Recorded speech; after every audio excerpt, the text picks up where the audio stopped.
Well, they're going to have an epic crossover at UFC 284 when featherweight champion Alexander Volkanovski takes on lightweight champion Islam Makhachev. And what better way to get ready for that epic crossover with a little crossover of our own. Hello, everyone. Welcome. A little bit of a UFC 284 preview. You know me, Luke Thomas, Brian Campbell, the two hosts of Morning Kombat. Would you say this is the best crossover since Iverson got Jordan in '96? Remember that? He did get him, yes. Yeah. Thank you for the interruption. That was totally unnecessary. Yeah. And joining me on the other side here, we're actually in their place, so I can just be honest. This is MK in the UK. This is really happening. This is the gentleman from MMA On Point. We have Alex, who wants me to call him weird names. I'm not going to call him. He's like, yo, call me by my Fortnite tag Bhagavan. And yes. I'm like, you can eat a Bhagavan of dicks. I'm not going to do that, so... No. That was good. I like that. And at the end, Jason. Jason, can I say your last name? I don't know. Hartley. Yeah, Jason Hartley, yes. Jason, you guys may not know this from his accent, but he's actually from the States. Yes. Yes. So I said this earlier, how very American of us to land in London, and the first thing we do is meet up with another American to talk about, well, I guess not really American things this time. But gentlemen, how are you? Very good. Yeah, really well. Glad to be here. Us on. Yeah. Ready to break down this shit. BC, you ready to do this? This is what I live for. Is this where I tag you in? This is when I hang out with British men. This is my jam, right? Yeah. Well, of course, UFC 284 goes down on Saturday. Huge pay-per-view in the sense of the main event. Real quickly, let's start, Alex, if we can, with this criticism that Islam Makhachev had made about, I thought there would be a little bit more promotion. Neither is a pay-per-view attraction. The numbers don't support that. But it is number one versus number two, which Dana himself, even though he couldn't name Islam... which, by the way, with my own recall challenges, I'm not really mad at him about, but I get it. It didn't look great. I bet you he knew Slap Jesus' name. He probably did. Yep. Your assessment of Makhachev's complaint and whether it's valid. I mean, in some ways, you can see how he feels, right?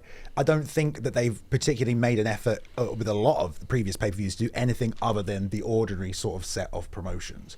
But that being said, there is more hype, I feel, building during fight week. That's typical. But this is, again, like two guys on win streaks that we have not seen since Mark Kerr fought Igor Vovchanchyn back in Pride. Dude, these guys know the shit out of MMA 33 trivia. combined they're good at it. win streaks right now, which is absolutely insane. It is literally a fight that only happens every freaking 20 years, and there has been no effort to even sort of promote that angle of it. Yes, it's pound for pound, number one versus number two, which is great, but where is the historic, momentous build-up behind this other than the standard ordinary stuff? There really isn't anything. I can't point to anything. So I will say this, MMA On Point does a really great job with a lot of different things, but one of the things you guys really excel at is the history of things and how it ties together. And yeah, some of it's just lists, like top 5 guys this, but a lot of it is sort of the significant parts of the sport, and so you have a keen appreciation for it.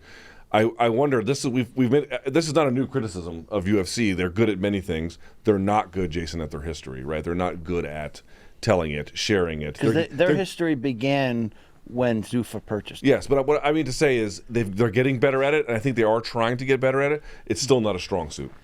Well, yeah, I mean, you look at the Rock announcing that he was going to do the Mark Kerr documentary, and the audience had no clue what they were even talking about. When you look at the Hall of Fame every single year and what that looks like, it feels just kind of like an add-on. Tom and I went to one of those a couple years ago, and it just kind of felt like a thing that felt like they were obligated to do. And when you went, I think it was Michael Bisping and Rashad Evans. I think it was that year. Yeah, there was an earthquake during Rashad's speech. Literally was, yeah. Oh my God, I forgot about that. Yeah, I was coming over from LA, and you felt the tremors, and it was really strange. But at first, we were all like, Rashad, you probably just licked a toad. It's really, it's really just this euphoric feeling, but it's not actually. Then it turns out he was right. Yeah, but you would like to see. Did not follow that. No. I mean, a lot of people talked about trying to do like a world tour. I'm a little bit more, I guess, harsh on the idea of okay, so what are we actually talking about in terms of promotion? So what would you actually prescribe? And so some people would say, oh, they should do a world tour. Honestly, I don't know how well this would do in New York. You gotta have talkers. Probably not that great. Yeah. You know what I mean? But in terms of trying to do something a little more the week before, and especially with Dana and all of his different things, he couldn't remember Islam's name, all that kind of stuff that you guys just talked about. But I do think it is a little more difficult than that. But we could definitely meet in the middle, and they could be doing something. Dana White could be doing ESPN interviews, like something on the air to actually get the word out about this event. He hasn't really done that. He's been distracted. They could have gone to Russia. They could have gone to Australia. Like, that's still a world tour. Imagine swapping those two at different preferences. Fun fact, I think they did last week, and there was almost no press on it. Oh, it was just like almost no one showed up for Right. it. Well, okay then. The earlier, Alex, I had asked you if we should maybe help out Dana and go on our own recruitment mission of slappers, and then you were like, well, that has a very different meaning in the UK. So, it does, it's true. Yeah. I don't know if you're aware of that, Luke. Yeah, slappers. Women of the night. You're Proper you're post Marines, like blow off weekends, and it's just women in tight dresses that fall out of bars. Oh, all right. That's how they start. It's a gateway drug to the sex trade, though. At the end of the day, you know what I'm saying? Are you done? Look, Jay, do you think you have a firm grip on history? 1 versus 2 pound for pound as selling it. It's sexy. This fight is sexy enough. Like, you almost don't need, even though Islam's right, you almost don't need a crazy thing because it's sexy enough to the hardcores. But is this really 1 versus 2 pound for pound, or is that a convenient label to Islam? Does he actually look? I agree that if he dominantly beats Volkanovski, he will have a say for number 1. Like, you can make the debate that he's your new number 1 pound for pound. It would be an incredible leap after 2 wins. But is he really number 2 pound for pound right now in your eyes? Yeah, who would replace him? Because Usman lost. Izzy lost. Yeah. All the guys that you would have put in there, Ngannou just left. He's gone. Jones hasn't been around. It's kind of a weird time, yeah, I would say. I mean, Jones is probably the number 1 of all time, but he hasn't really gotten active yet. He's supposed to be soon. I don't really know how to answer that question, in terms of who would you put in place of that. Sometimes it does feel like that. Like, every time Aldo would fight, he was all of a sudden the number 1 pound for pound. All of a sudden, Barao would fight. He was the number 1 pound for pound. Never forget that. Dana used to push the bear hard on us, He used to love Barao. Yeah, there's a lot of different ways that you could perceive that, but this feels genuine to me. It feels like they're actually 1 and 2. You could have made the argument with DC and Jones the last time that they fought, but DC had lost to him in, the beginning of 2015. So there was a bunch of arguments that he wasn't number 2 and that there was, plenty of other people that you could have put in that spot. So it was really the number 1 versus someone who fell kind of down the line. So in terms of this, I think it's legit. I think it's actually 1 and 2. Yeah, absolutely. I mean, you don't have to talk Luke into this fight. This guy loves Volkanovski. It's a great fight, though. It's a great fight. What do you love most about it? The style matchup is very, very interesting. Obviously, we've not seen Alex fight a wrestler really since Chad Mendez, who was able to complete a bunch of takedowns on him, sort of initiating the double and then chasing the single, cutting the angles. Volk got back to his feet. He had great hips in those situations, but Makhachev is just a completely different beast in that area. I do think on the feet, Volk is going to have a lot more success than people think. The speed at which he enters and exits, the speed at which he level changes under shots.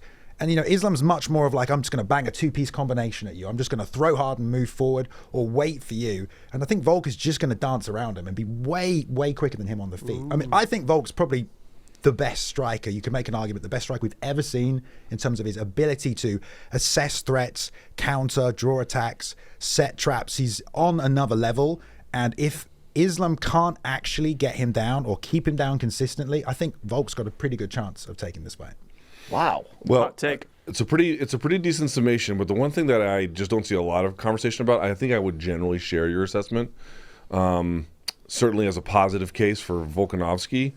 But the issue I sort of wonder about is what his power will look like, because it's not transformative at 145. He does have the stoppage over Mendez. He got some other ones too, but like against Holloway, who has a rock chin. The best chin ever. Okay. According to MMA On Point. Okay, and I'm not saying he doesn't beat the fuck out of guys, but it is accumulative in a sense. True.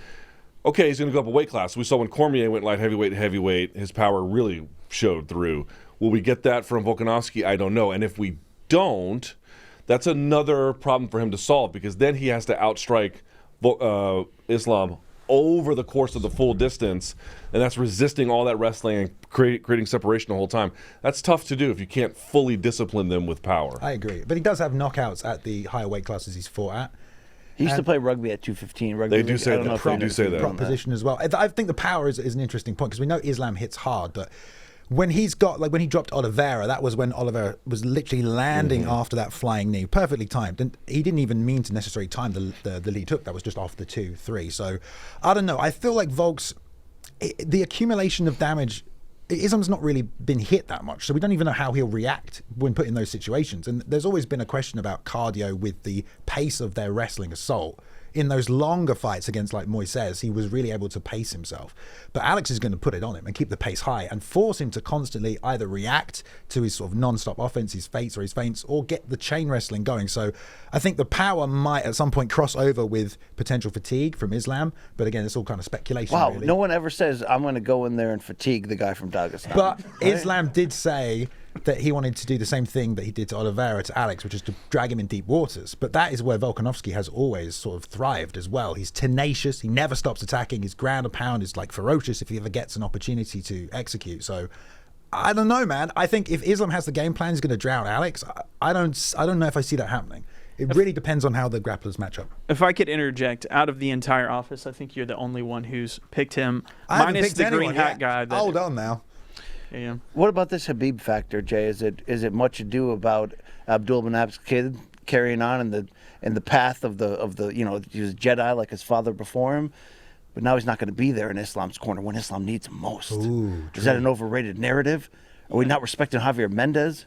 Yeah, ridiculously overrated. Because I mean, you consider what happened with Gaethje and Habib, and that was probably at the worst time in that guy's entire life, And he came out and performed like it probably helped him even. I think for guys like this, it probably means a lot to carry that torch forward and say, all right, in their absence, I'm going to continue what they wanted me to do.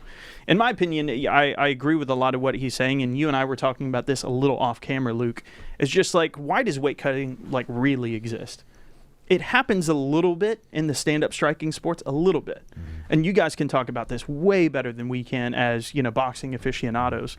But I mean, compare the amount that boxers and kickboxers cut as opposed to MMA fighters and actual NCAA wrestlers and the like.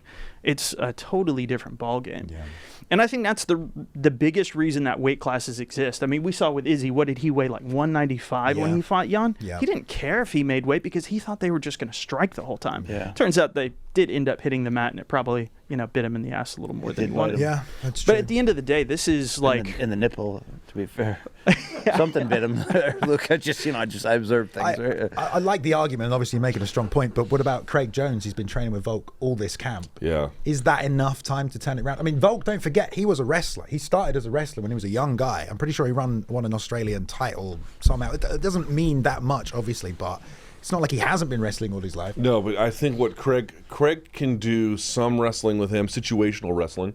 Like if you're in this very particular situation where you might find yourself, they can do situational wrestling. But I think what Craig's an interesting one, right? Because Craig is, if you like, and all these jiu-jitsu guys are like this, but Craig is very much like this. Dude, he's a big-time trap setter. Big-time trap setter.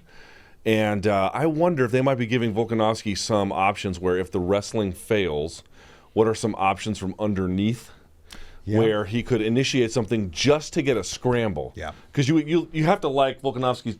Okay, hold on. Here we go. I mean, am I not allowed to watch and and observe and be excited about what's happening? The exchange of analysis among grown men. What is that face?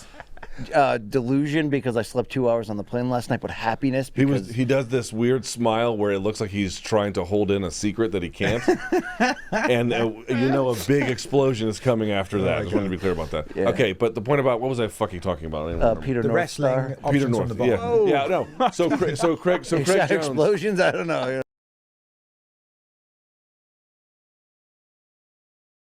It's like that in polite culture in the UK, right? It's a little saucier than we're used to back home. Yeah, correct? Sure, that's fine. No, it's all right on YouTube. No. You can edit this out. Don't talk to the people. This is our show. Look at our producer. He's like, dude, what have I done? You can say the famous C word here. You can get away with a few things. Yeah, but, that's true. Which C word? Which one? Anyway, Craig Jones, I think, might be giving him a bit of an option. If the wrestling fails, and there are probably going to be circumstances where it does, can we initiate attacks from all kinds of leg entanglements or whatever to create scrambles to then get to our feet, get to Islam's back in the scramble. Yeah. I wonder if that might be a component here. Like Volk, for his build, he's very quick. So in those scramble situations, he'll have that speed to bridge up, to get his hips moving. Like that's an interesting element to I feel like Volk's game is how quick can he be in those scramble positions.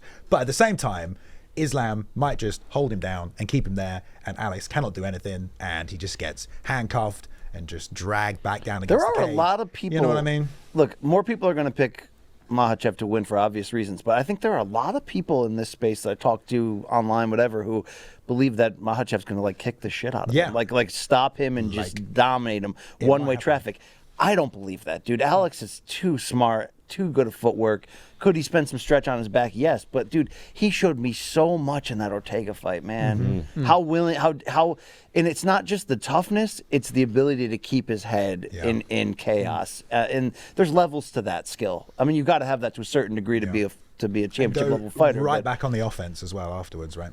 And to your point earlier, you're talking about the Chad Mendes fight. I looked at the total amount of time that he was down on the mat. That was only 45 seconds. Yeah. And at one point, he had him in the back. You know, it looked like he was going for a rear naked. He got out of that situation. And that was a scramble, bridge from the hips, And that's a much different version of who Volkanovski is now. Yeah. I don't think anybody could really do what Chad Mendes was able to do. In a lot this of whole those idea rounds. that's like, well, he got taken down by Ortega. It's like, fine.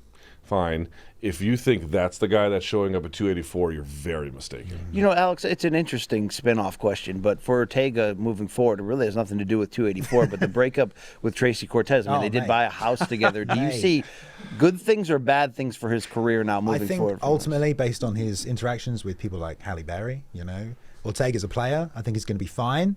He's going to get on with his life. He's going to go back to tapping people out with triangle chokes. I think he's a player, not just in the bedroom. And he also crushes a lot. Exactly.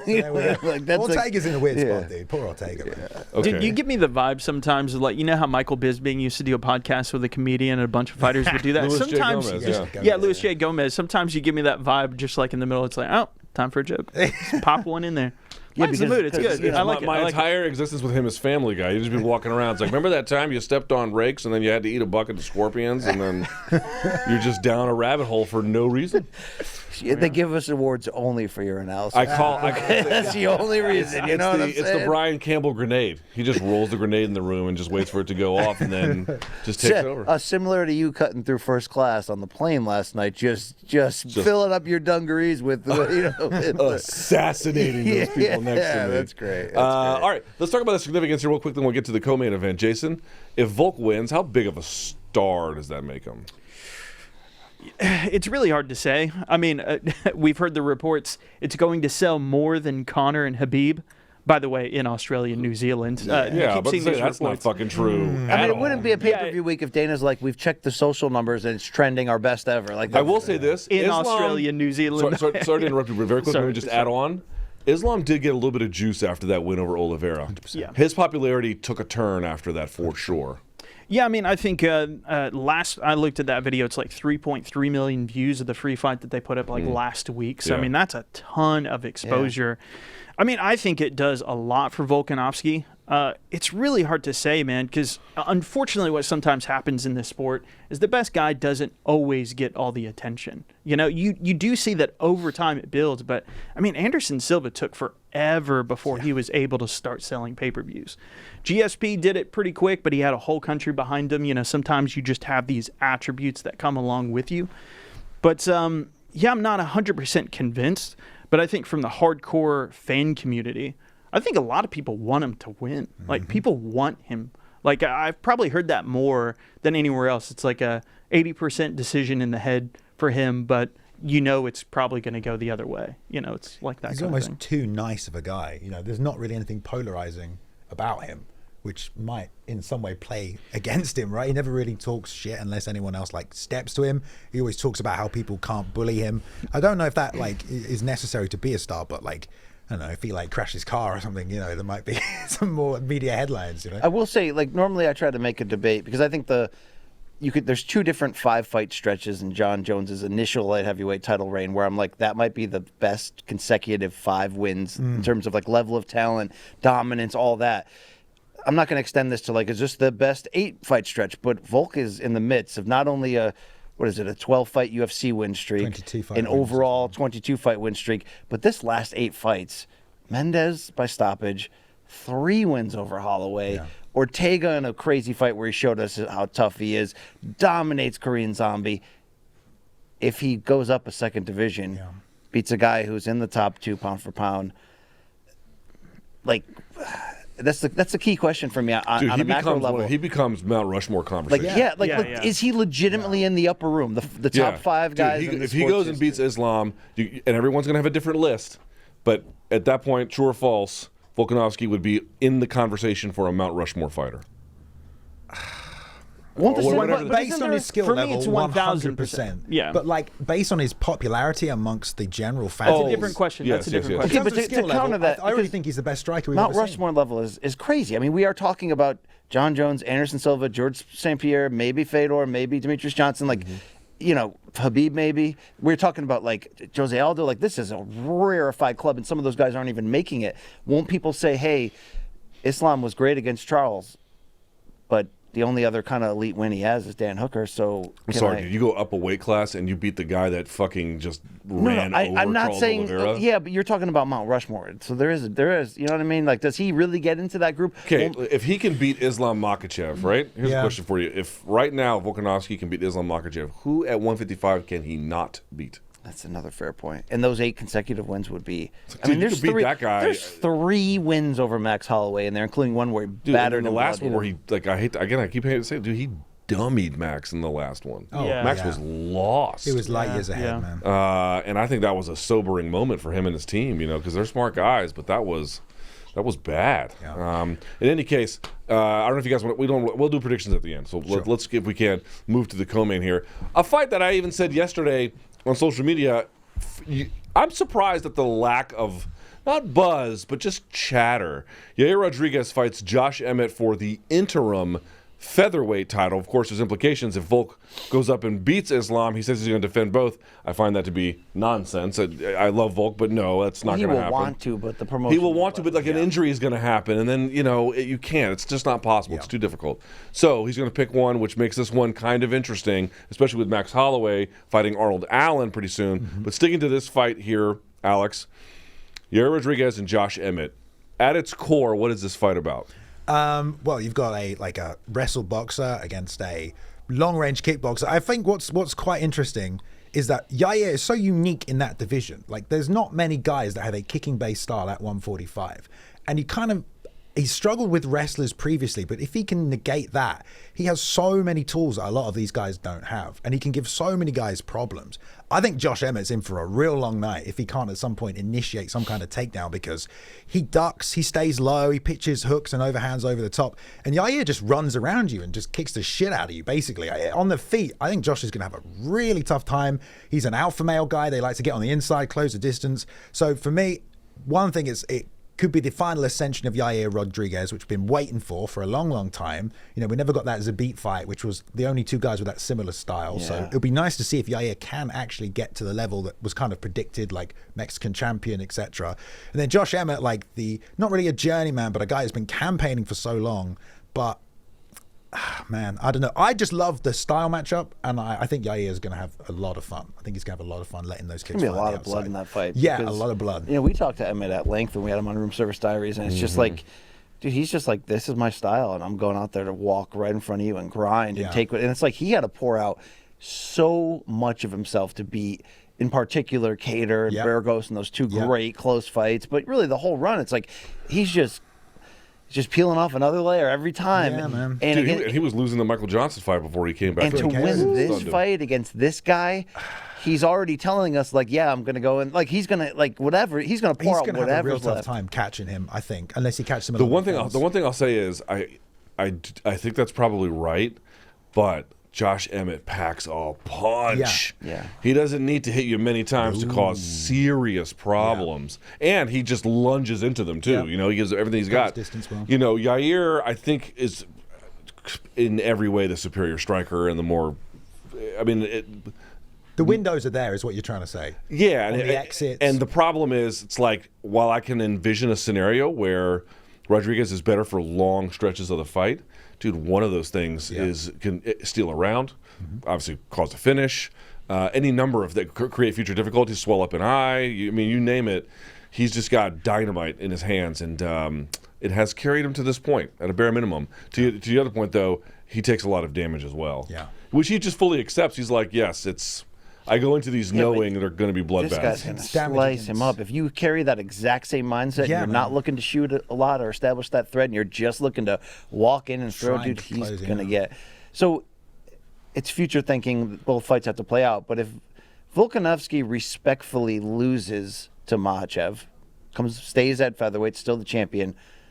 As much as I'd love to see Josh Emmett's story complete, because I respect his journey, a potential of a Yair Rodriguez versus Alexander Volkanovski fight at featherweight for the title, to unify that title, that gets me up in the morning, Luke, okay? I don't need any pills. I could be wrong about this, but I think the only double champ ever to actually go back and defend after winning the second belt is Amanda Nunes. And there's an obvious reason why featherweight doesn't really exist. Cormier didn't go back down. No, he didn't go back down. He defended at heavyweight, but he didn't go back to Yeah. He basically abandoned everybody that's gone up. Didn't he in succession defend against Volkan Ozdemir and then... That was before. Then John Jones in between. Yeah, that was January, and then he fought in July against Stipe the first time. The MMA on point guys. Dude, they're on that shit. And then Derek Lewis at the end of that year, right? Yep. Yeah. In New York, yes. Yeah, they saved that That's the famous sneeze and threw his back out. Yeah. And then he fell off the chair at the press conference as well. And everyone was like, oh. You know, some people, I love DC so much, but I'm also willing to fat shame him. You know what I mean? It's not fair, but he's really enjoying the afterlife, and I got to applaud him on that. Do you guys have Foot Locker here? Yes, we've got Foot Locker. Do the Foot Locker employees, do they have to wear clothes like a ref? Yeah, BC makes fun of Daniel Cormier when he did. Well, when he was dressed like a ref in that WWE match. BC did reffing, though? They did some not. match. BC had a lot to say about his weight. I just want to point that out. I didn't, but BC thought it was. DC is my favorite interview of all time. Okay, let's sort of talk about the possibilities here. He likes the Rodriguez fight. I have to tell you, I think either way it's great. But sticking with the Rodriguez one, it would be huge for UFC. I brought this up a million times, but it is relevant. Danny Segura's talked about it. You could have a year where Brandon Moreno just won. You could have 3 more Mexican champs. Now, that's unlikely, but it is certainly on the table. And obviously, these are very, very talented fighters. Boy, for a guy like Yair, who has been kind of this prodigal son in certain times in his career, to come back and get that'd be to have 2 Mexican champions at the same time. Isn't Irene Aldana going to fight for the title? Yes, maybe and Grasso as well. And so is Grasso, dude. So you could do. It is possible you could get 4 Mexican champions in a year. For a community that has been as rock-ribbed in boxing as Mexicans, to get a little bit of that in MMA would only be good. Yeah. Right? So that we have an historic moment, an opportunity there for the UFC. Yeah. Do you have any comment on that, Jason? Yeah, I mean, absolutely. I think it's kind of a sleeping giant in the MMA world that really hasn't been tapped into. They tried so hard with Cain Velasquez and going to Mexico City, and that ended kind of tragically with sea-level Cain jokes and all that stuff arising. By a Brazilian who spoke better Spanish than him at the time, which is kind of weird. Yeah, he showed up like a month before, got himself acclimated to the altitude, and Cain was just like, no, I don't have any cardio. And his name was Cardio Cain. In terms of it, I mean, I think it's absolutely massive. We've thought about even, just for instance, looking at our own metrics, translating what we do to a Spanish-speaking audience, and that's always been one of the ones that always stands out because there's such a large demand for it. The kind of things that, I don't know if it's true, but Combate is always claiming that they're outperforming things like Bellator and PFL. I don't know if that's all really true, but I think the audience is absolutely there. And Moreno's done a really great job, but to have another person right next to him, I think would be huge. Jason, when you were growing up in the States, did you flip through the channels and come across Sábado Gigante on the Spanish-speaking network? Could you say that? Wow. Did I gringo that? Sábado Gigante. They had women on there when we were like little kids. It was like watching the Benny Hill show, right? Caliente. That was the one. Yeah. Caliente. That was the one. You have to watch El Gordo y La Flaca. That's the one you have to watch. You ever seen that? It's literally what it's called. It's a fat dude and a really hot woman, and they have a variety show together. It's ridiculous. All right, neither here nor there. Getting back to this, for Josh Emmett, here's a guy who we talked about this when we met him. Great guy, by the way. Great guy. But not a guy who's gotten a lot of lucky breaks. And one of these guys who kind of reminds you of the Teddy Atlas quote, like 25 minutes or 30 minutes to make life fair. Yeah. Whatever the quote is there. He seems like that guy here. Jason, what do you make of his chances?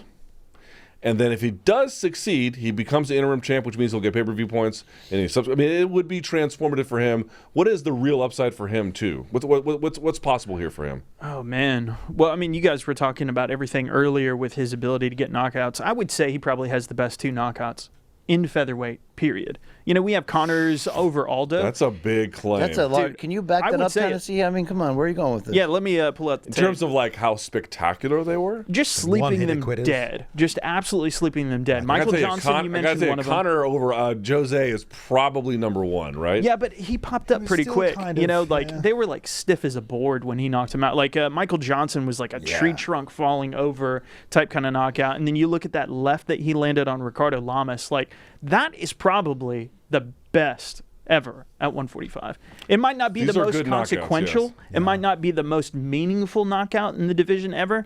But I mean, in terms of his chances rather, I think I definitely lean more Yair. You know, I know we said we were going to wait for predictions, but I think he's definitely got a chance at any point in time. The Michael Johnson fight, I think he was down and they were in the third at that point. I mean, this is a guy at any point in time who can do that. And in terms of what it means for his career and what that, I mean, that would just be such a huge projection. Because, I mean, just think about all the storylines in this one right now. We just got done talking about how overshadowed this fight already is. And he's probably the most overshadowed aspect of it.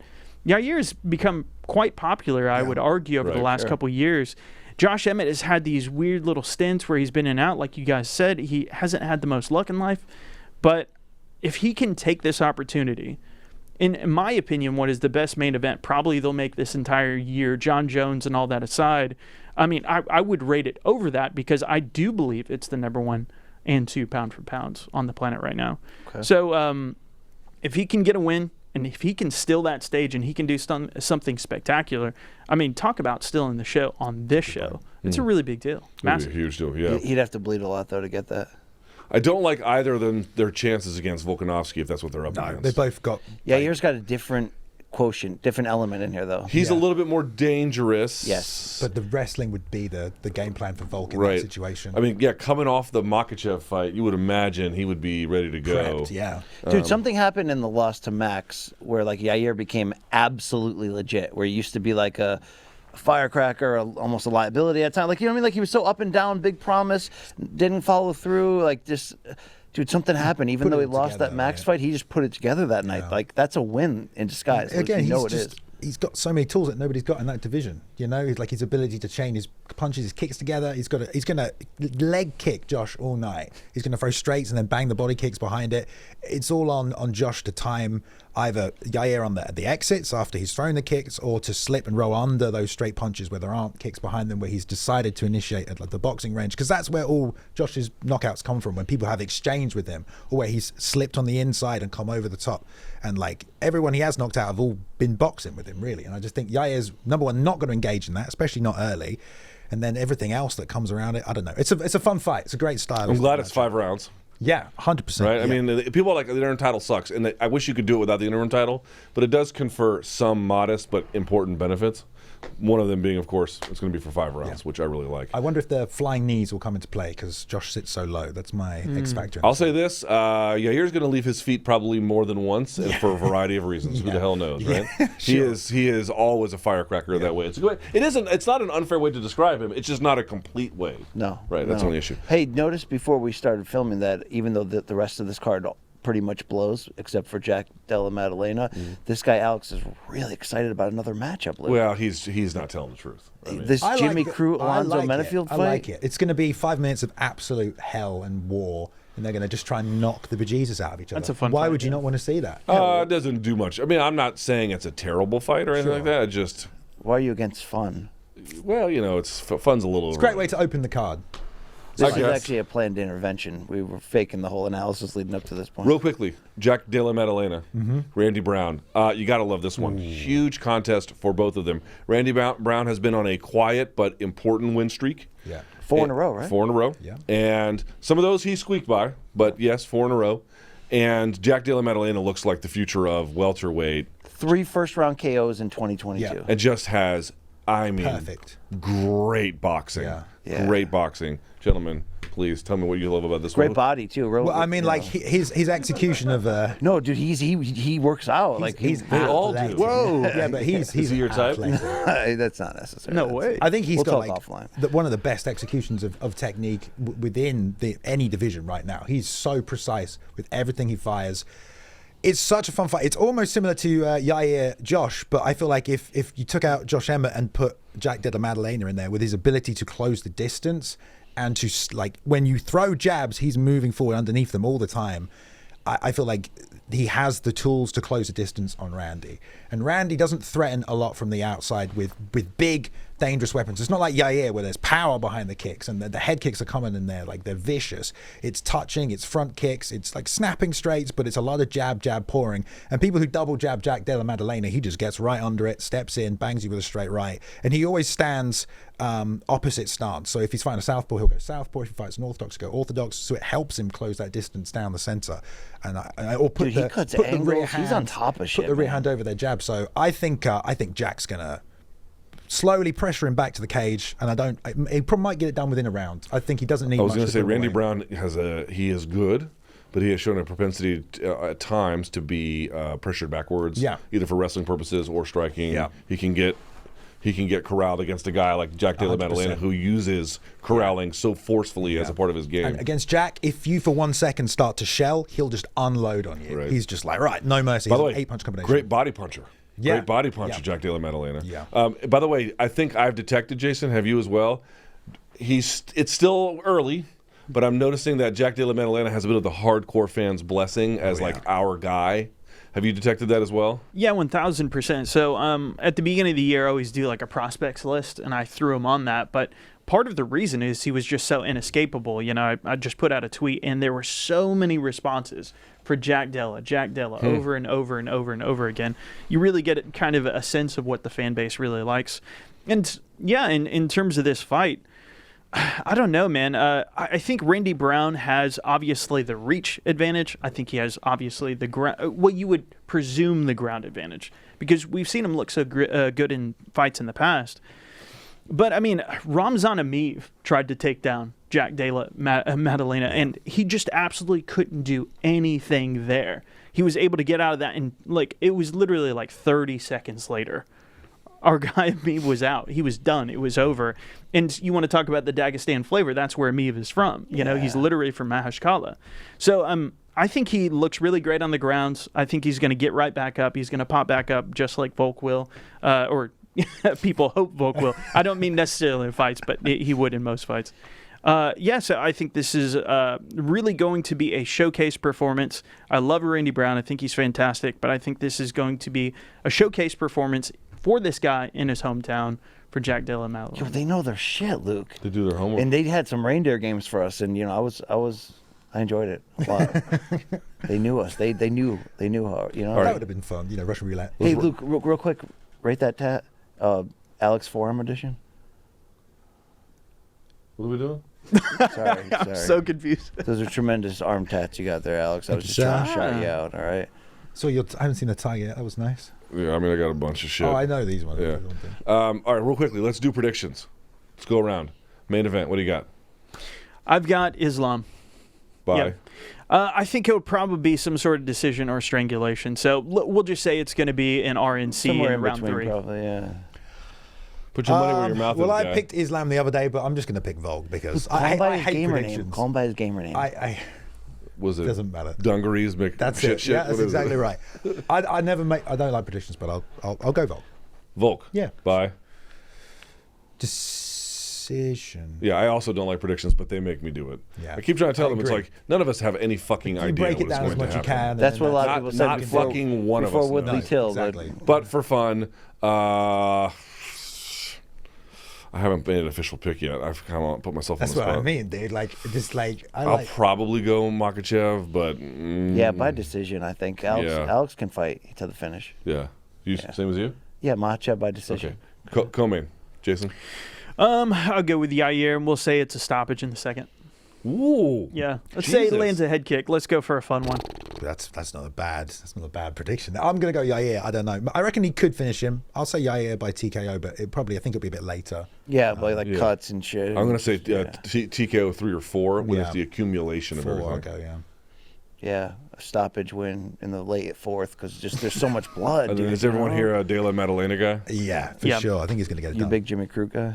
Yeah, he's good. Jimmy Crute's had a crazy 4 fights, dude. I don't like the mullet. Ironic or otherwise, I don't. The other Luke's got a mullet over there. Well, I mean, look at him. He's wearing a hat. I can't tell if he dressed this way or just found these clothes. Luke, we fit in well with these blokes.